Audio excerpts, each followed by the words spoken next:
É a vós, Senhor, que eu dirijo a minha prece e de manhã já me escutais. Desde cedo eu me preparo para vós e permaneço à vossa espera. Graça e paz, cara amiga, caro amigo que acompanha diariamente a nossa meditação sobre a Palavra de Deus no Santo Evangelho, a Palavra de Deus na Santa Liturgia, neste sábado, com o qual nós concluímos a 16ª semana do tempo comum. O sábado quase como que é um momento de recapitulação, não é? de tudo aquilo que foi sendo semeado no nosso coração. E justamente esses evangelhos que a gente tem escutado esses dias, a partir do capítulo 13 do Evangelho de Mateus, nos fala desta semeadura. A palavra da Sagrada Escritura no livro do Eclesiástico, no capítulo 3, diz que para tudo tem um tempo nesse mundo. Que há tempo de semear e há tempo de recolher. Certamente tem um tempo também em que a gente tem que regar a semente que é lançada.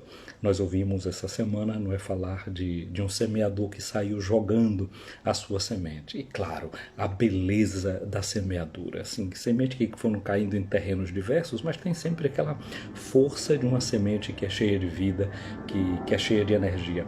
Mas pode ter semente que nem dá sempre o fruto bom. Existe aquilo que se chama também de erva daninha. Os agricultores sabem disso.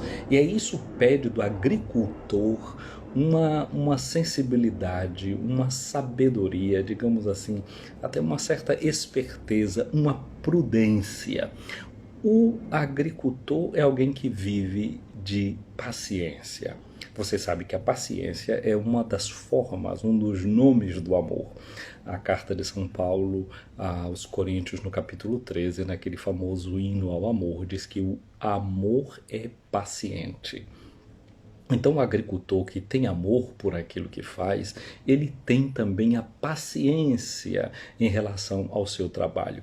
O agricultor, nós já sabemos que é o próprio Deus. Jesus, no capítulo 15 do Evangelho segundo São João, diz: vocês são os ramos, eu sou a videira, meu Pai é o agricultor. Portanto, o nosso olhar deve estar sempre dirigido ao olhar do Pai, que é o agricultor. E como todo bom agricultor, o Pai é paciente. É paciente em relação à planta que está nascendo bem, que está precisando de ser podada, que está precisando de ser ajudada, mas é paciente também em relação àquilo que pode ser erva daninha. Erva que aparece no meio da roça dele, que ele não tem nada a ver com aquilo. Quem trabalha na roça, quem vive da agricultura, sabe que os passarinhos fazem seu trabalho, né? Eu me lembro que ainda muito jovem, eu que não tinha noção do que era fruta nativa ou não nativa para nós brasileiros, escutei de um padre da minha diocese, muito sábio, quem é da diocese de Amargosa, que eu conheci, foi o padre que me batizou, o padre Gilberto Vaz Sampaio, Monsenhor Gilberto Vaz Sampaio. Ele me dizendo que a jaca não era nativa do Brasil, como a manga não era nativa do Brasil, que o caju, sim, era uma fruta nossa. Então era sempre magnífico conversar com o padre Gilberto e ouvir da sua sabedoria, né? É dizer, então se a gente vai no meio de uma mata, e encontrar por ali uma jaqueira, das duas uma, ou algum ser humano passou por ali e jogou semente daquela jaca, ou algum animal fazendo as suas necessidades jogou a semente da jaca por ali e ela foi transplantada naquele lugar. Exatamente, os animais também fazem isso, assim como uma abelha poliniza a flor, e assim a própria natureza vai se incumbindo de certas transmissões. E assim uma erva daninha pode chegar no meio do campo seu, sei que nenhuma mão humana foi ali necessariamente jogar. Vem ali com a caca dos passarinhos, infelizmente. E o agricultor precisa não se desesperar diante dessas coisas. Tem que saber que existem essas intempéries, que existem essas interferências no seu trabalho, mas você precisa estar sempre em sintonia com o trabalho que você faz, para saber que podem aparecer problemas, dentro daquilo que é o seu modo de realizar as coisas. Então, o evangelho que a liturgia coloca no dia de hoje em nossas mãos nos faz pensar sobre isso. Bom, mas eu lembrei aqui um padre que foi quem me batizou e aprendi alguma coisa com ele, né? Não só em respeito ao evangelho, mas em relação à própria vida. Mas você sabe quem eu sou, não é? Eu sou o padre José Raimundo dos Santos, eu sou da Diocese de Amargosa, na Bahia, e tenho a grata alegria de estar aqui com você no dia de hoje, meditando a palavra de Deus. E é bom notar que nessa live nossa, por exemplo, tem gente de todo canto, né? Eu vejo aqui, por exemplo, a Odaléia, que está lá na Suíça. Eu estou vendo aqui a Filomena, que é uma portuguesa, mas que mora em Frankfurt e está acompanhando essa live de hoje. E estou vendo outras pessoas que são de outros lugares do Brasil, gente de Brasília, gente de Cairu, na Bahia, apesar de ter um sobrenome que é Lisboa, mas está bem aí radicada na nossa Bahia, na Diocese de Amargosa. Vejo aqui o José de Lima, que é aí de Conceição do Almeida, por exemplo. Estamos aqui, essa família reunida em torno da palavra de Deus. Gente, o evangelho de hoje está no capítulo 13 do evangelho de Mateus, capítulo 13, versículos de 24 a 30. Mateus 13, 24 a 30 é o evangelho que a gente tem no dia de hoje. Jesus continua falando em parábolas. Nós já vimos que a parábola ela é um instrumento didático que quer facilitar a compreensão, mas quer, sobretudo, provocar a conversão de quem escuta essa palavra. Hoje, por exemplo, eu acho que a nossa conversão vai na direção, sobretudo, de uma paciência. O amor é paciente. Como a gente canta, o amor é paciente, o amor é serviçal, o amor não tem inveja, o amor não busca o mal. Se eu não tiver amor, eu nada sou, Senhor. Se eu não tiver amor, eu nada sou, Senhor. A Darcy está aqui dizendo que ela está na Estrada do Coco, né? Da Bahia, indo na direção de Sergipe, está acompanhando aqui no condomínio Parque Interlagos, acompanhando a nossa transmissão, mas tem aqui Edileus Aragão dizendo que o Monsenhor Gilberto era daí da sua paróquia em Varzedo, exatamente, filho da cidade de Amargosa, pároco em várias cidades da nossa diocese. Então, o evangelho de hoje, como nós dizíamos, Mateus 13, 24 a 30, que a mim e a você estimulam para que nós vivamos a paciência. E Jesus contou a seguinte parábola para os seus discípulos, para mim e você, que somos discípulos de Jesus agora. Ele diz assim: o reino dos céus é como um homem que semeou boa semente no seu campo. Aquilo que Deus faz, o que Deus faz é semear uma boa semente no seu campo. Enquanto todos dormiam, o que é que acontece quando a gente dorme? Qual é a primeira experiência de sono que a gente tem dentro da Bíblia? Você logo vai lembrar, é a experiência de Adão, que estava sozinho, sem uma companhia, e enquanto ele dorme, Deus tira do seu lado uma companheira que é digna dele. Então, o sono como sendo aquele espaço onde Deus pode agir sem a interferência do ser humano. Você sabe que a experiência do sono é uma experiência benfazeja e que nós temos muita necessidade. Sabe que o cérebro humano, enquanto a gente dorme, ele reprocessa, por exemplo, todas as experiências do dia, como que faz uma síntese de tudo aquilo que a gente aprendeu. Pois bem, para o aprendizado do ser humano, o sono é fundamental. Não é? Faz o que salva todos os conteúdos que a gente foi aprendendo. Portanto, um sono é muito bem que a gente cuide bem do sono da gente. Se você bem souber, 1 hora antes de você ir dormir, você se desliga. Você se desliga da internet, você se desliga da televisão, não fica exposto à luz azul das telas do computador, do smartphone, do celular. Se desligue. Se for possível até, bota o seu telefone num outro quarto, para que durante a noite você não acorde para querer ver as horas e vá mexer no seu celular que vai despertar você. Estou falando como quem como quem padece dessas mesmas coisas, viu? Não é que eu tô todo resolvidinho na vida e tô conseguindo já fazer tudo que eu digo para vocês, mas é um estímulo. Então, cuidar bem do sono da gente. O salmista diz assim, que aos seus amados Deus concede o pão enquanto dorme. Por quê? Porque o sono regenera, porque o sono faz com que a gente ganhe novas energias. Ora, essas são as coisas positivas do sono. Então, o sono significa que Deus trabalha e a gente não precisa necessariamente estar ali interferindo naquele que é o trabalho e a ação do próprio Deus. Mas, ao lado daquilo que Deus faz, tem também aquilo que o maligno pode fazer, as interferências externas. E aí diz que enquanto todos dormiam, o inimigo veio e semeou no meio do trigo o joio e foi-se embora. Ou seja, naquela hora em que a gente praticamente não está percebendo o que está acontecendo. Por isso que eu digo, preparar-se bem para dormir. Rezar antes de dormir, uma coisa boa, uma coisa necessária.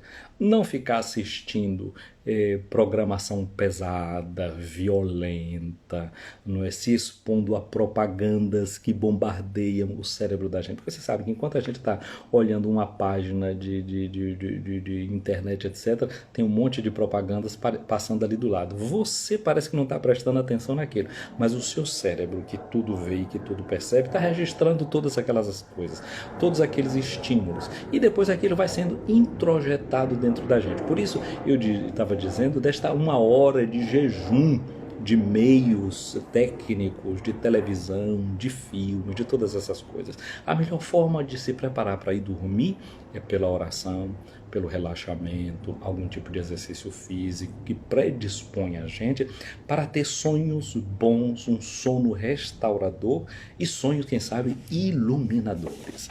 Mas aqui agora a gente vê que tem esse homem aqui, não é, que no seu campo, né, você vai semeando sempre coisa boa, mas tem sempre as interferências que você às vezes nem percebe de onde é que vem, que vai entrando dentro da gente, enquanto a gente não está atento, quando a gente não está vigilante, ele semeia o que ele quer, planta lá a sua semente e vai embora. E o que foi que aconteceu? Quando o trigo cresceu e as espigas começaram a se formar, o joio, que essa semente daninha, essa erva daninha, começou também a aparecer no meio da plantação deste homem. E aí os empregados ficaram preocupados e foram procurar o Senhor. E diz para ele, Senhor, não semeaste boa semente no teu campo? Esse título que é dado ao dono da roça, né? Senhor Kyrios, em grego Kyrie, nos faz pensar no próprio Senhor ressuscitado. Ele semeou coisas boas na vida da gente, como a gente viu ontem, Maria Madalena, né, que levou a boa notícia da ressurreição de Jesus. Isso é o que Jesus semeia, isso é o que o Senhor semeia, isso é o que Deus semeia. Mas tem um inimigo que vai semeando outro tipo de semente. Aí a gente se pergunta para ele, mas Deus não só fez coisa boa? Tudo que Deus fez não é bom? O dia de sábado lembra para a gente justamente isso, não é? Que Deus olha para tudo que Ele criou e viu que tudo era bom. Esse é o significado do sábado, como o dia em que a gente contempla a obra de Deus, contempla o que Deus fez e viu que o que Deus fez era bom. Porém, às vezes a gente nota que no meio desse mundo tão bom e tão maravilhoso, tem aquelas coisas que são negativas. E aí a nossa pergunta é sempre essa: por que isso? De onde é que veio o joio? De onde é que vem o mal? Por que o mal está presente no mundo? Por que o mal está presente na criação? Por que o mal está presente na nossa vida? São questões inquietantes que arrancam a paz de dentro da gente, que arrancam a paz do nosso coração. E diante disso, diante de um coração inquieto, perturbado por essa presença do mal, pode ser que a gente seja precipitado. O dono respondeu, foi algum inimigo que fez isso. Ora, quando a gente vê que um trabalho é um trabalho do inimigo, qual é logo o ímpeto que vem dentro da gente? Se foi um inimigo que fez isso, então vamos logo dar um jeito, né?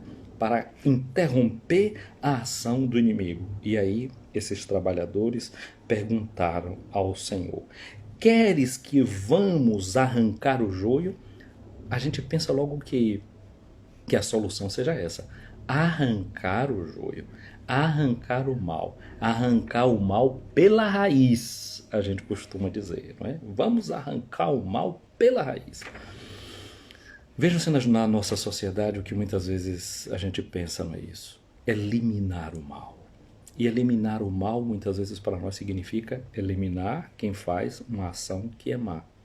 Se tem alguém que faz ações que são más, a gente pensa logo numa forma quase que de vingança institucionalizada. Eliminamos, acabamos, cortamos o mal para a raiz. Ah, mas esse daqui é filho de gente que tem má conduta. Vamos eliminar mesmo que seja um pequeno. Não vamos dar chance para o mal crescer. Vamos cortar o mal pela cabeça. A estratégia de Deus não é essa. Porque o que Deus quer é que o pecador se converta e viva. Deus não tem prazer na morte de quem faz o mal. Deus não tem prazer na morte do pecador. Muito pelo contrário. A estratégia de Deus é a estratégia da conversão. Olha aí, a parábola é sempre um colocar a gente numa condição de quem pode se converter. A paciência de Deus, a longanimidade de Deus já é a manifestação da sua misericórdia. Já é a manifestação do seu imenso amor por nós. A nós, muitas vezes, vamos nessa onda da precipitação. Qual é a resposta do dono da roça, do dono da seara? A gente ouviu Jesus dizer, pedir ao Senhor da messe que envie operários para a sua seara. O que é que o dono da seara nos diz quando ele nota que tem joio no meio da sua seara? Ele respondeu, não. Pode acontecer que, arrancando o joio, arranqueis também o trigo. Na nossa precipitação, não sabendo julgar bem as coisas, a gente pode confundir um com o outro, porque se parecem tanto que a gente pode acabar fazendo um mal pior, querendo fazer o bem. A proposta do dono é essa: deixai crescer um e outro até a colheita. E no tempo da colheita, eu direi aos que cortam trigo, arrancai primeiro o joio e amarrai em feixes para ser queimado. Recolhei, porém, o trigo no meu celeiro. Eis aqui a estratégia de Deus, a estratégia paciente.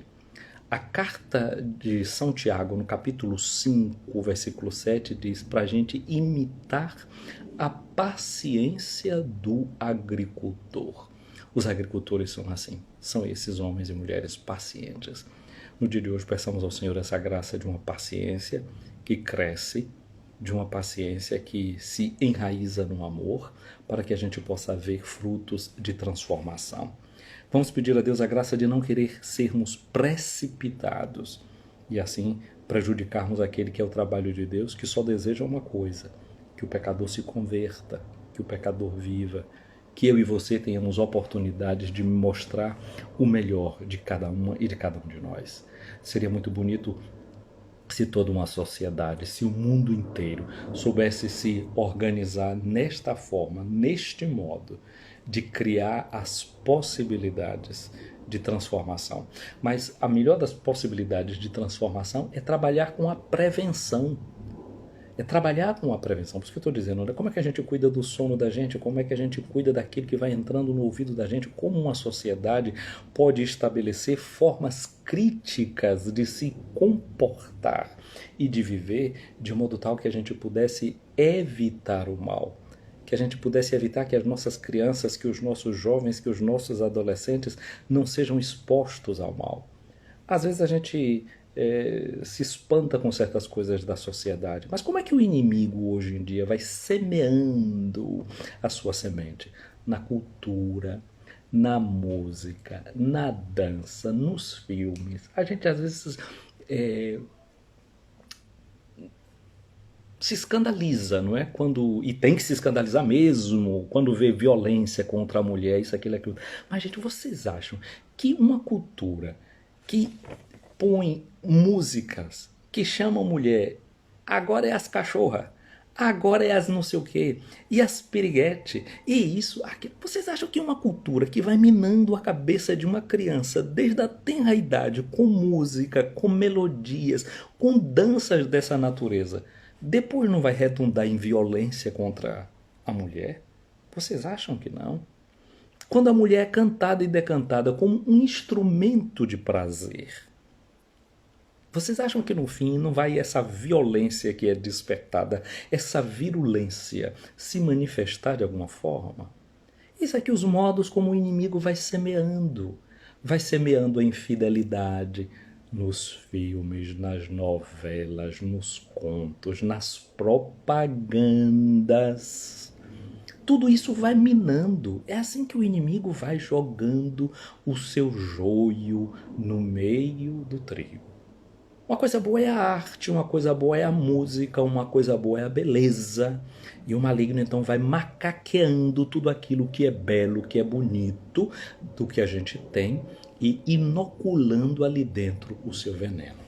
Mas nós precisamos ter paciência. Nós não podemos banalizar e dizer que os meios de comunicação não servem, que a música não é uma coisa boa, que as telenovelas são isso. Não, a gente tem que saber usar isso aqui da forma boa, colocando o bom conteúdo, estimulando o melhor que tem nos nossos jovens, nos nossos adolescentes. Trabalho de agricultor, trabalho de semeador, trabalho de educadoras e educadores. Essa é a minha missão. Essa é a sua missão. Agora, é um trabalho difícil, é um trabalho longo, é um trabalho exigente. Mas nós vamos continuar fazendo a parte da gente. Lembra? Jesus começou com aqueles 12 que eram precipitados também eles no início. Vamos arrancar, acabar com esse negócio aqui, vamos arrancar esse trigo, esse joio logo. Quando eles não receberam acolhida lá no meio dos samaritanos, queriam logo mandar fogo e acabar com aquilo. Mas depois eles vão voltar lá na Samaria, vão encontrar gente que tinha sido batizada por João Batista. Diz, eles não receberam ainda o Espírito Santo, vamos pedir o fogo do Espírito Santo que veio sobre aquele lugar. Voltaram a Samaria, evangelizaram a Samaria e foram evangelizando outros lugares. E quando foram para lá para evangelizar Samaria, foram corridos de Jerusalém, porque começou uma perseguição cá grande da parte dos judeus. Os judeus começaram a perseguir a eles, eles foram para aquele lugar daqueles samaritanos que eram vistos como pessoas hereges, impuras e inimigos deles, e lá encontram acolhida ao evangelho. Olha, não podemos nos precipitar. De repente, aquilo que parecia um povo inimigo, fechado, depois eles vão e se abrem. Mas vai continuar sempre tendo um perigo. Simão, o mago, não é que queria comprar o dom do Espírito Santo, está lá também no meio deles. Então, enquanto a gente estiver aqui nesse mundo, a gente não pode nunca pensar que a gente já está no paraíso.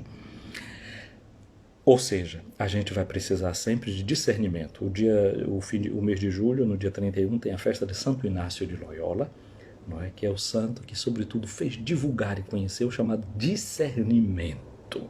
E a gente tem que ter sempre isso, esse discernimento do Espírito, para não arrancar o trigo junto com o joio. A paciência para saber avaliar, para saber identificar, para deixar as coisas crescerem e a gente ver melhor. Não sermos precipitadas e nem sermos precipitados. Porque corremos o risco, não é, de perder uma boa oportunidade. Então vamos pedir a Deus isso, que Ele nos dê essa graça. Dirijamo-nos ao Senhor. Senhor Jesus, concluindo esta semana, nós queremos te agradecer porque tu semeaste em nosso coração a semente da tua palavra. Ajuda-nos a não sermos presunçosos, pensando que no nosso coração tem somente a boa semente. A boa semente é obra tua, mas o teu inimigo, ele também fica nos tentando, jogando as suas sementinhas de tentação. Mas tu já nos ajudaste a pedir ao Pai, que é o agricultor e que tem paciência, não nos deixeis cair em tentação. Nós queremos te pedir a graça de não cair na tentação da impaciência, não cairmos na tentação da presunção, não cairmos na tentação de resolver tudo na base da violência. Ajuda-nos a ter amor, porque o amor é paciente e que nós, crescendo no amor, cresçamos na paciência, para que possamos ver os bons frutos de quem segue o coração como o coração do teu Pai, que não quer a morte do pecador, mas que ele se converta e tenha vida. Amém. Minha amiga, meu amigo, peçamos ao Senhor que nos dê a sua bênção, que nos dê a sua graça nesse sábado. Ouvi, Senhor, a minha oração, chegue até vós o meu clamor. Minha amiga, meu amigo, o Senhor esteja acima de ti para te proteger, à tua frente, para te guiar, atrás de ti, para te defender, do teu lado, para te acompanhar dentro de ti, para te abençoar. O Senhor te abençoe, guarde, proteja, ilumine, faça feliz em nome do Pai, do Filho e do Espírito Santo. Amém. Gente querida, é uma alegria estar aqui com vocês nessa live. Eu vou salvar essa live daqui a pouco e quero saudar a quem está aqui nos acompanhando. E você, como a gente tem pedido, dê lá o seu like no nosso canal do YouTube, o canal Padre José Raimundo Escutando a Palavra, lá na nossa página do Facebook, também no nosso perfil do Facebook, aqui no Instagram. Envie essa live para quem você acha que está precisando crescer na paciência do agricultor. Tem alguém que está precisando ficar paciente? Manda essa live para ele no dia de hoje. E o que é que eu diria mais, né? Crescer na paciência, crescer no amor, não é nessa perspectiva de não querer arrancar tudo, não é com a força da violência. Porque diz que o problema de quem tem um martelo na mão é achar que todo problema é prego. Mas nem sempre tudo é prego, não. Às vezes é um parafuso, e um parafuso você não pode fazer entrar na parede dando martelada. Você vai precisar de uma chave de fenda. A gente tem que adaptar os instrumentos que a gente tem às necessidades concretas que a gente vai tendo na vida da gente, né? Encontrar sempre novas ferramentas, novos instrumentos, né, para resolver os problemas da gente. Não é só sair arrancando a semente do joio que a gente vai encontrando aí, não. Um abraço para Rosiele, que temos aqui, a Odalea, a Sandra. Sandra, espero que isso com sua irmã esteja tudo bem. Um abraço para Edileuza Aragão, para Darcy Sampaio. Gente, quem foi alguém que hoje de manhã também eu lia que me pedia orações também por alguém. De todas as formas, rezo pela pessoa. E quando eu rezo pedindo a Deus por quem está me pedindo pelas minhas orações. Às vezes eu sei concretamente quem é, às vezes eu não. Mas Deus que sabe que me pediu, é onisciente, sabe do que é que eu estou falando. Ele conhece e seguramente se dirige a essas pessoas. Então um abraço para Sara Boaventura, para Filomena, para Núbia Passos, para Edileuza, eu já disse aqui, José de Lima, para Selma Barreto, um abraço, bom dia. Um abraço para Meire Moreninha, bom dia, Deus te abençoe, Meire.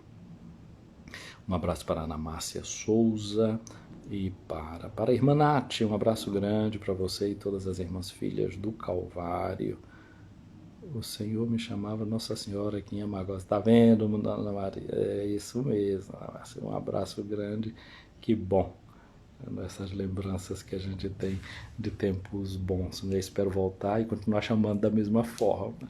Gente querida, então, olha, um sábado abençoado para cada um de nós, vivendo, não é, já na alegria de concluir essa semana para celebrar no dia de amanhã o 17º domingo do tempo comum, pedindo com os apóstolos a Jesus que nos ensine a rezar. Gente querida, beijo grande no coração de cada uma e de cada um de vocês. E até amanhã, se Deus quiser.